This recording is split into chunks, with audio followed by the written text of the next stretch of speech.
اعوذ باللہ من الشیطان الرجیم بسم اللہ الرحمن الرحیم افغیر دین اللہ، کیا یہ لوگ اللہ کے دین کے سوا یبغون کسی اور دین کو تلاش کرتے ہیں، وَلَهُ حالانکہ اسی اللہ کے لیے اسلم فرمانبرداری کرتی ہے من ہر وہ چیز جو فی السماوات والارض آسمانوں میں ہے اور زمین میں ہے، طوعا و کرہا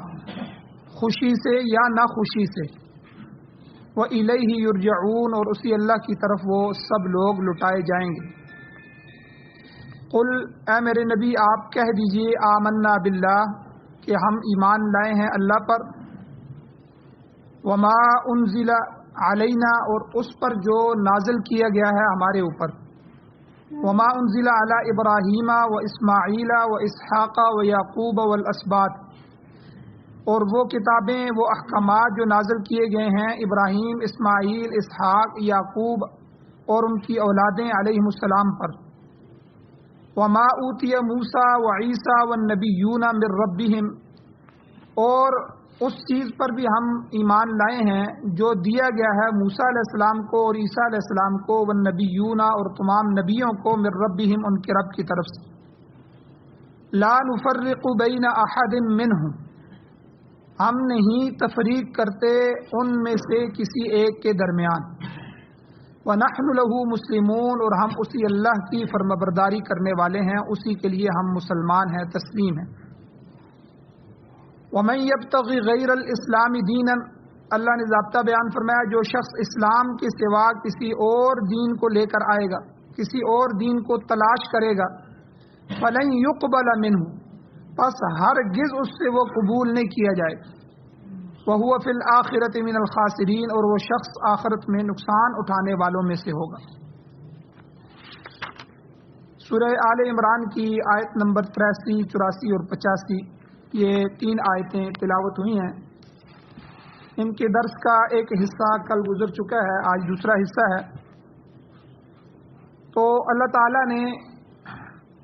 فرمایا کہ جب یہ لوگ یہود و نصارہ یہ سچے دین کو قبول نہیں کرتے، حضور تشریف لا گئے ہیں، قرآن مجید آ چکا ہے، تو اگر قرآن کو اب نہیں مانتے، حضور کو آخری نبی نہیں مانتے، اس سچے دین کو قبول نہیں کرتے، تو افغیر دین اللہ یبغون کیا وہ اللہ کے اس دین کے علاوہ کسی اور دین کے متلاشی ہیں، ان کو تلاش کر رہے ہیں، حالانکہ اللہ کا سچا دین تو صرف ایک ہی ہے اور وہ ہے اسلام۔ پہلی آیتوں میں یہ بات گزر چکی ہے کہ جب اللہ تعالیٰ نے حضرت ابراہیم علیہ السلام سے کہا کہ اسلم، یعنی اے ابراہیم آپ اسلام لے آؤ، اللہ کے سچے دین کو قبول کر لو، اس کی اطاعت کے آگے سر تسلیم خم کر دو، تو انہوں نے جواب میں کیا کہا؟ قرآن نقل کرتا ہے کہ اسلمت لرب العالمین، میں نے تمام جہانوں کے رب کا نازل کردہ دین قبول کر لیا، اسلمت میں اسلام لے آیا، میں تسلیم ہو گیا، میں فرمانبردار ہو گیا، کیونکہ ان الدین عند اللہ الاسلام کہ بے شک دین اللہ کے ہاں اس وقت سچا دین صرف اسلام ہے، اور تمام انبیاء علیہ السلام نے اسی دین کی تعلیم دی ہے، مگر یہ لوگ جو اہل کتاب ہیں، یہود و نصارہ ہیں، اس دین کو قبول کرنے کی بجائے کسی دوسرے دین کو تلاش کر رہے ہیں۔ دیکھیے پیغمبروں کو کہا جا رہا ہے کہ آپ اسلم ہو جائیں، اسلام لے آئیں، فرمانبرداری کریں، تو اسلام کہتے ہی اس کو ہیں کہ بندہ اپنے جھکے ہوئے سر کو اللہ کے سامنے سپرد کر دے، سر تسلیم خم، یہ فارسی کا لفظ ہے کہ اپنا خم شدہ جھکا ہوا سر، پہلے اللہ کے سامنے سر کو جھکائے کہ اے اللہ میری کوئی مرضی نہیں ہے، میری کوئی خواہش نہیں ہے، میری ساری خواہشیں، میری ساری مرضیاں آپ کے حکم پر قربان، آپ جو حکم فرمائیں گے میں نے اپنا سر جھکا دیا ہے، میں نے اس پر آمین کہہ دی ہے، اب آپ ہی میرے رب ہیں، آپ ہی میرے لیے فیصلہ کر سکتے ہیں کہ میرے لیے کون سی چیز جائز ہے، کون سی چیز ناجائز ہے، کون سی چیز حلال ہے، کون سی چیز حرام ہے۔ جو اللہ نے حلال کر دی وہ حلال ہے، چاہے میرا دل اس کو چاہ رہا ہو یا چاہے نہ چاہ رہا ہو، حلال اس لیے نہیں ہے کہ میرا دل چاہ رہا ہے، میرے اللہ نے حلال کی، اور حرام اس لیے نہیں ہے کہ میرا دل اس سے نفرت کرتا ہے، بلکہ میری خواہشات تو کئی دفعہ حرام کی طرف جاتی ہیں، لیکن اللہ کا حکم ہے کہ یہ حرام ہے، یہ نہیں کھانا، میں ناراض ہو جاؤں گا۔ اور اللہ نے قرآن مجید میں اور حضور کی زبانی حدیث میں اس پر وعید نازل کی ہے، تو اس لیے میں بچ جاتا ہوں، چپ ہو جاتا ہوں، رک جاتا ہوں کہ میرے اللہ کی مرضی اس میں نہیں۔ اس کو اسلام کہتے ہیں کہ اسلام تسلیم سے ہے کہ اپنے آپ کو اللہ کے سامنے تسلیم کر لو، سپرد کر دو۔ تو ابراہیم علیہ السلام کو کہا کہ اے میرے پیغمبر ابراہیم آپ اسلم، اسلام لے آئیے۔ آگے انہوں نے کہا کہ اسلمت لرب العالمین، میں تمام جہانوں کے پروردگار کے سامنے اپنے آپ کو پیش کرتا ہوں، میں اسلام لے آیا ہوں، میں فرمانبردار ہو گیا۔ تو گویا کہ پیغمبروں سے اقرار کروا کے ہمیں سمجھایا جا رہا ہے کہ جس طرح نبیوں نے اپنے آپ کو ہمارے حوالے کیا، وہ ہمارے پیغمبر تھے، پیغام پہنچانے والے تھے، نبی تھے، ہمارے چنیدہ اور منتخب شدہ لوگ تھے، تو اسی طرح تم بھی ہو جاؤ، اے امتیوں آپ کو بھی اسی طرح ہونا پڑے۔ تو بہرحال دوسرے مقام پر اللہ تعالیٰ نے فرمایا کہ ان لوگوں نے جو جھوٹے دین بنا رکھے ہیں، کیا ان کے بارے میں اللہ نے انہیں اجازت دی ہے؟ قرآن میں اللہ فرماتے ہیں کیا اللہ نے ان کو کہا ہے کہ اس دین کو چھوڑ کر دوسرے دین لے آؤ، کہ جھوٹے دین، کفر اور شرک والے ادیان کو تسلیم کر لو؟ اللہ کے علاوہ کون سی ذات ہے جس کی اطاعت تمام مخلوق پر لازم ہے؟ کوئی ذات ایسی نہیں۔ تو اللہ تعالیٰ نے فوراً فرمایا، خود فرمایا وَلَهُ أَسْلَمَ مَنْ فِي السَّمَاوَاتِ وَالْأَرْضِ، کہ آسمان اور زمین کی ہر مخلوق، ہر شے اس خدائے وحدہ لا شریک کی فرمانبرداری میں۔ آگے اللہ نے ایک جملہ کہا طوعا وکرہا، خوشی سے اطاعت کرے اللہ کی یا نہ خوشی سے کرے، مجبوری اور لاچاری کی بنا پر کرے، لیکن کرنی اطاعت اللہ کی ہے۔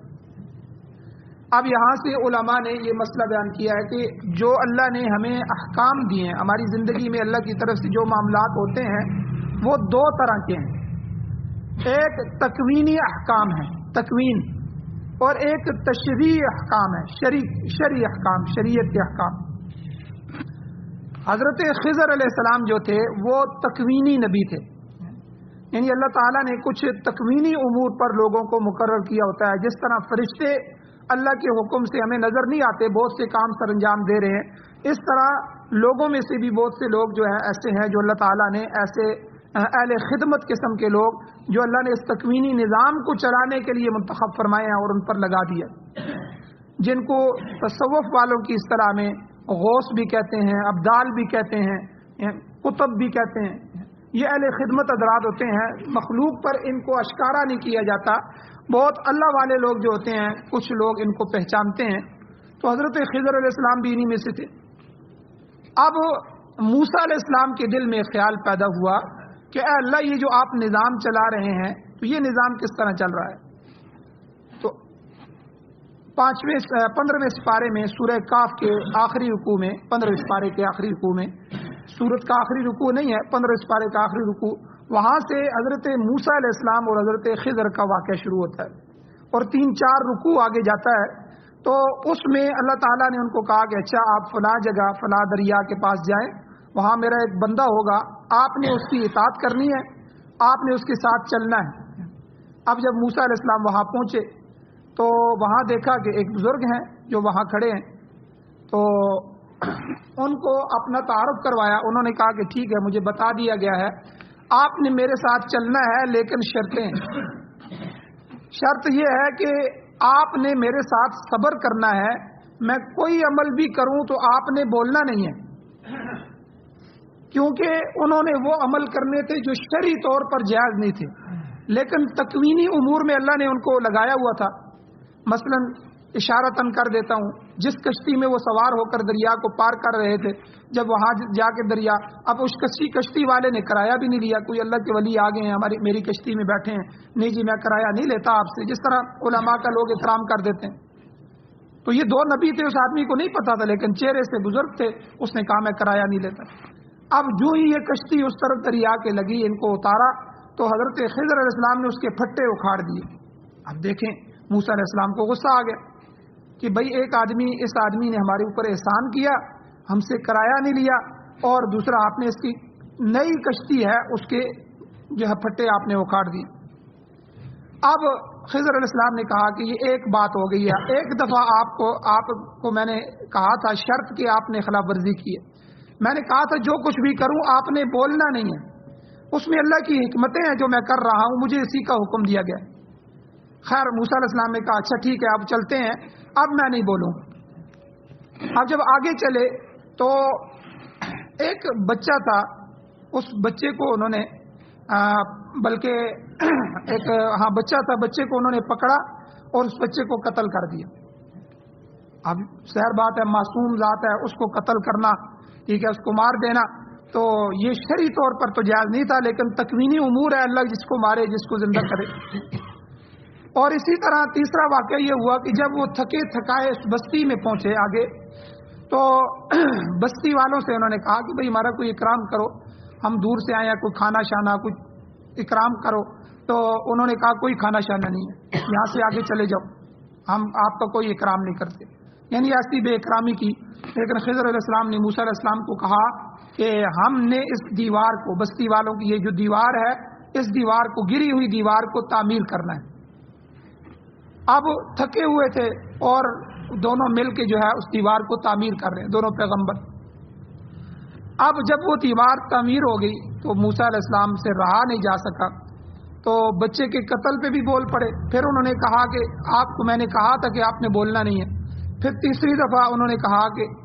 ہم اس بستی میں آئے، ان سے پانی مانگا، کھانا مانگا، انہوں نے کچھ نہیں کیا، تو آپ نے یہ گری ہوئی دیوار ان کی جو ہے بنا دی ہے، تو کم از کم مزدوری ہم ان سے طے کر لیتے۔ تو اب خضر علیہ السلام نے کہا کہ موسیٰ بس اب آپ میرے ساتھ نہیں چل سکتے، آپ نے 3 دفعہ شرط توڑ دی ہے، اب یہ آخری بار تھی۔ تو پھر اس کی حکمتیں بیان کی، انہوں نے کہا کہ دیکھو کہ یہ جو کشتی تھی، بادشاہ نئی کشتیوں کو پکڑ رہا تھا، یعنی جو کشتی نئی تھی وہ قبضے میں کر رہا تھا، تو میں نے اس کے پھٹا اس لیے اکھاڑ دیا کہ اس کی کشتی میں ان دنوں میں عیب آ جائے، تاکہ بادشاہ کے لوگ جب آئیں تو وہ دیکھیں یہ کشتی ناکارہ ہے اور اس بیچارے کی کشتی بچ جائے۔ تو یہ اللہ کے ہاں طے تھا اور یہ چیزیں ہو رہی ہیں، آپ کو یہ نہیں پتا تھا، تو اس لیے میں نے اس کی کشتی کو خراب کیا۔ اب دیکھیں یہ ٹھیک تھا کہ غلط تھا؟ انہوں نے کہا جی یہ تو بالکل ٹھیک تھا۔ اور دیوار جو ہے کہ یہ جو ہم نے دیوار بنائی ہے، یہ دیوار قوم والوں کی نہیں ہے، یہ یتیم بچوں کی ہے، یہ غلامین یتیمین، کہ ان کے ابوہما صالحا، ان کے والدین نیک لوگ تھے، تو ان کے والدین نے اپنے یتیم بچوں کے لیے ایک خزانہ اس دیوار کے نیچے دفن کیا تھا، اور اس خزانے میں دیوار جب گر رہی ہے تو یہ خزانہ سامنے آ جاتا اور یتیم بچوں کا مال یہ قوم ہڑپ کر جاتی۔ تو اس کی حفاظت کے لیے اللہ نے مجھے اور آپ کو بھیجا ہے تاکہ یہ دیوار ہم چڑھا دیں، اور یہ یتیم بچے چھوٹے چھوٹے جب 15 سال 20 سال بعد جب یہ جوان ہوں گے پھر دیوار گرے گی، یہ اپنے خزانے کو لے لیں گے اور اس سے ان کے مسائل حل ہوں گے۔ تو اس لیے اللہ نے ہمیں اس خدمت پہ لگایا۔ تو دیکھیں ایک طرف تشریع نبی ہے، ایک طرف تکوینی نظام ہے، تو یہ دونوں احکام ہوتے ہیں۔ تو یہاں بھی اللہ تعالیٰ نے کہا کہ وَلَهُ أَسْلَمَ مَنْ فِي السَّمَاوَاتِ وَالْأَرْضِ، آسمان اور زمین میں جتنی بھی مخلوق ہے وہ اللہ کا حکم ماننے والی ہے، طَوْعًا وَكَرْهًا، خوشی سے مانے یا جبرن مانے، ماننا اللہ کے حکم کو ہی ہے۔ تو یہاں جو جبرن احکام ہے وہ تکوینی احکام ہے، خوشی سے ماننے والے وہ تشریعی احکام ہے، شرعی احکام۔ اب یہ احکام 2 قسم کے ہیں، تکوینی احکام۔ تکوینی احکام وہ احکام ہیں جو انسان کو اپنی خواہش اور اختیار کے بغیر ہر حال میں کرنے پڑتے ہیں، جیسے مثال کے طور پر زندگی ہے۔ اب زندگی انسان کے اختیار میں نہیں ہے، یعنی کہ انسان دنیا میں آیا تو اللہ نے ہر چیز اس کے اختیار میں دے دی۔ کچھ چیزیں ایسی ہیں جو انسان کے اختیار اور خواہش کے مطابق نہیں ہوتی، ان کو تکوینی احکام کہتے ہیں، اور جن میں اختیار دیا گیا ہے ان کو تشریعی احکام کہتے ہیں۔ تو اب زندگی ہے، یہ تکوینی احکام ہے۔ اب اللہ نے کس وقت کس کو پیدا کرنا ہے، اللہ نے کس وقت کس کو جو ہے زندگی دینی ہے، یہ اللہ کا اپنا کام ہے، اس میں کسی کو دخل نہیں ہے۔ اسی طرح موت ہے، کس وقت کس کی موت آنی ہے یہ اللہ کے ہاں لکھ دی جاتی ہے، یہ تکوینی امر ہے، اس میں انسان کا کوئی اختیار نہیں۔ اسی طرح بیماری ہے، کوئی آدمی یہاں سے باہر نکلے تو ہارٹ اٹیک ہو جائے، کچھ بھی بیماری کسی وقت بھی آ سکتی ہے،